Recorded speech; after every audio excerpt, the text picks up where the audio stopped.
হতাশার মধ্যে ছিলাম মানে আমরা মনে করছি আমার আম্মা বাঁচতই না, বাঁচবই না। আপনার কাছে আওয়ার পরে বাকি আল্লাহর রহমতে মানে আমরা সামনে অনা আছে, আর বাকি আশা করি ভালোই ভালোই দেবো।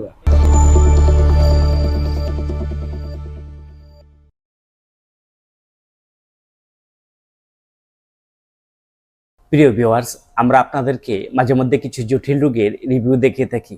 আজকে এমন একজন পেশেন্ট আপনাদেরকে দেখাবো, উনি দীর্ঘদিন থেকে মরণবেদী ক্যান্সারে আক্রান্ত হয়ে মুমূর্ষু অবস্থায় ছিলেন। বর্তমানে উনি আমাদের হোমিওপ্যাথিক চিকিৎসা নিয়ে সুস্থতার সাথে পরিবারের সঙ্গে স্বাভাবিক জীবনযাপন করছেন।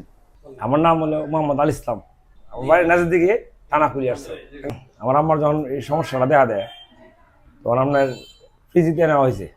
পিজিতে নেওয়ার পরে চিকিৎসা করিয়া পরীক্ষা নিরীক্ষা করছে। হ্যাঁ, পরীক্ষা নিরীক্ষা করার পরে কইছে ক্যান্সার হয়ে গেছে, বলতেছে অপারেশন করার লাগে। এমনি কোনো চিকিৎসা নাই, আর ভর্তি করতে হবে।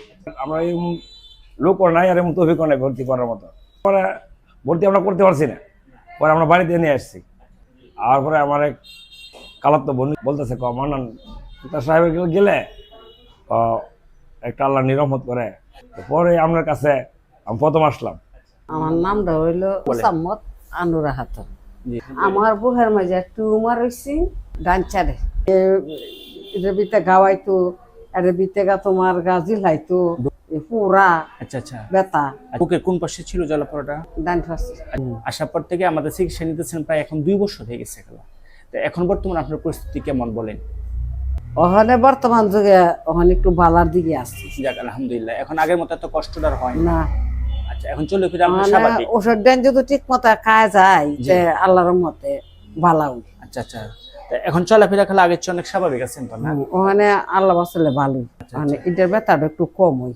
আগে যে টিউমারটা যে ফুলা ছিল এটা কি এখন আছে ফুলাটা? ওখানে মনে হয় কমছে যেমন একটা লাগে। আচ্ছা, এই যে এখন এখন অনেকটাই কমে গেছে ইনশাআল্লাহ, তাই না খালা?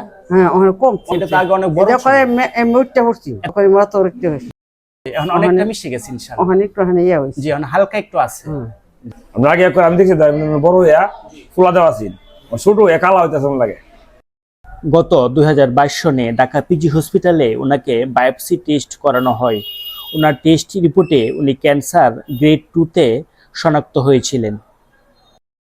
ওখানে আল্লাহর মতে ওখানে বালার দিকে চলাফেরা করে স্বাভাবিক আছে।